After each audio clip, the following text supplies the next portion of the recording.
Good afternoon. Welcome to Mapp Consulting, a podcast that is designed for those that support early education. Who are we? We are a consultancy group where we empower parents, uplift educators, and advocate for every learner. I'm your host, Dr. Sophia Mapp, educator, consultant, passionate believer in the power of education, advocacy, equity, and early learning. Whether you are a parent navigating the school system or a teacher seeking new tools to support your students, or a leader looking to leverage knowledge to support your staff, this space is for you. Who am I? I am a mom of 3.5. I said half because I affectionately have a fur baby. I'm a wife and an educator who supports students, teachers, and leaders for the past 21 years. I have taught and supported educators and leaders from pre-K to 8th grade in South and North Carolina in both special and regular education. My education journey started in Marion, South Carolina, a town about this big, at the age of 3, where I embarked upon my educational career in Head Start. I was educated in the public school system in Marion, South Carolina. I currently hold a Bachelor's of Science in Special Education from Presbyterian College in South Carolina, a Master's in Education in Divergent Learning from Columbia College in Columbia, South Carolina, Education Specialist in Literacy from Converse College in South Carolina, my K-12 Administration license from Wingate University in North Carolina, and then finally my educational doctorate in curriculum and instruction from Gardner-Webb University in North Carolina. Also, I am a Carolina girl. So just to give you a little information about the structure of this podcast, during this time we will discuss topics, questions, and pain points for parents, educators, and school leaders in the field of early education. I am framing early education as the ages between birth to 8 years old. I do not want to put a grade level on it just because there are so many perspectives, and those early years matter from my perspective, birth to around the age of 8.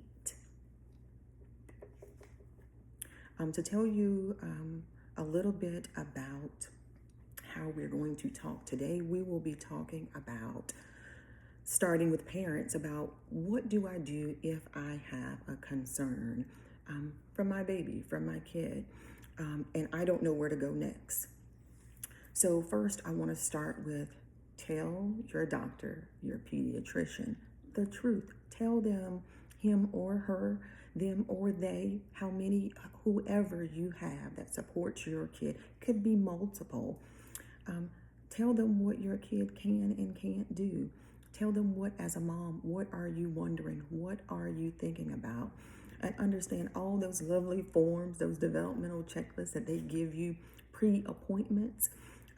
Tell the truth on those forms. Write questions on those forms. Those forms are to support your kid and to support you in this journey.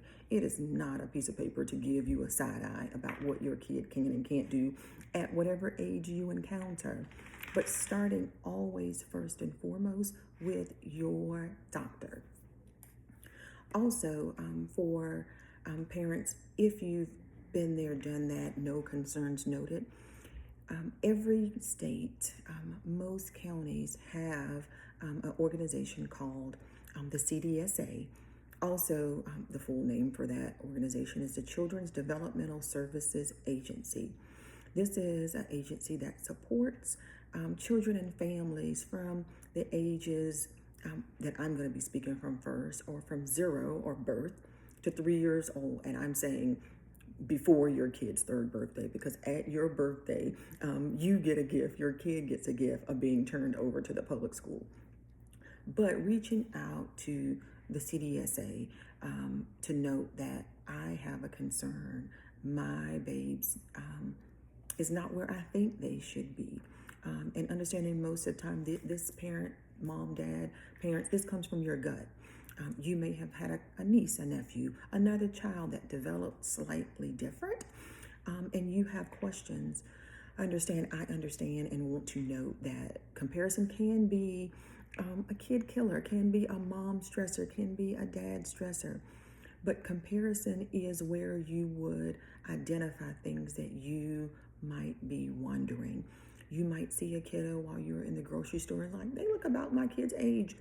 But my babe's not saying that. My babe's not walking that way. My babe's not running that way. Whatever it might be, reach out to the CDSA to say, hey, I have concerns. Most CDSAs, I know the one that I'm going to be speaking to the majority of the time during this podcast is in North Carolina. Their philosophy is be a team player, be involved, and be informed. You need to be informed in order to support your child. In order to get milestone checklists, if your pediatrician does not give them to you, you can do a little homework, a Google search away, on your phone, on your tablet, on your computer. You can type in the CDC, that is the Center for Disease Control and Prevention. They have a document that is called Learn the Signs, Act Early, Milestones in Action. And it gives you a checklist of what your child should be doing at each age milestone. It starts as early as months and it goes into years. They will look into 5 developmental areas. They will talk social and emotional development, adaptive development, motor, be it gross and fine motor. Gross meaning big muscles, running, jumping. Fine motor being small, holding a spoon, holding a crayon, those aspects, picking up Cheerios. Communication and language, the language that they understand and what they are putting out. And also looking at the area of cognition, so cognitive development. There are 5 areas. The CDSA will look at these 5 areas. Doctors look at these 5 areas. If you embark upon the path with the CDSA, you will hear the words education, evaluation, screenings, and assessments.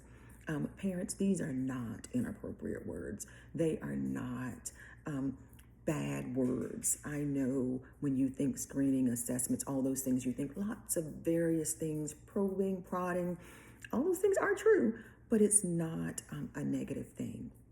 And I also want to stress that waiting is not always the best option. Understanding knowledge is power. Identifying where your child is, what he or she can and cannot do is important. Just because your child receives an evaluation does not mean that your child will receive any type of services. But if they do, or if they do offer them to you, I urge parents, get them all. Do all the things in order to support your child. Early intervention is always key. I want you to think through and just know too, parents, as you embark upon, if you embark upon the assessment evaluation with the CDSA, if there are deficits, gaps, or concerns, they can have services provided to your child to support these deficits. It could be play-based therapy, it could be speech and language, it could be occupational therapy, physical therapy, feeding. There are limits, not limitless. There are lots of therapies and supports that can support your child with any concerns, gaps, deficit that they may note or notice. So then thinking through, I mentioned the CDSA, I talked pediatrician, so who else can make a referral to the CDSA? Anyone. Understand teachers, directors, parents, guardians, neighbors. You can note your concerns. You can share your concerns. Understand, parents, I hope that you welcome feedback from others to identify what your kid can't do. But parents, I want you to note that nothing will happen without your consent. So if your doctor says, hey, I'm going to make a referral to the CDSA, it goes nowhere without your consent. And also, I want to note, I started out saying parents, guardians, mom, dad, neighbors. For the sake of this podcast, guardians, grandmas, aunties, those that keep kids, I will refer to you as a parent. So, what is a referral? So, a referral is reaching out to an agency, noting one, who the kid is, the age of the kid. That matters, because if a kid is 8 months old and not using language, well, that's developmentally appropriate. So when those referrals are made, understand individuals are going to ask you lots of questions, parents. They're going to say, how old is your kid? How long has this concern, wonder, thought been in your mind? What else are you noticing? And this is a time to lay it all on the table. Share with them what you were thinking, what you were wondering, what your neighbor said, what your doctor said, what you notice all the other kids doing. Comparison, like I said, can be hard, but it is also informative to let you know what your kid should be doing at a various age. So that is just the intro of where we are. Step one, for the purpose of this podcast, was understanding where can you go for support.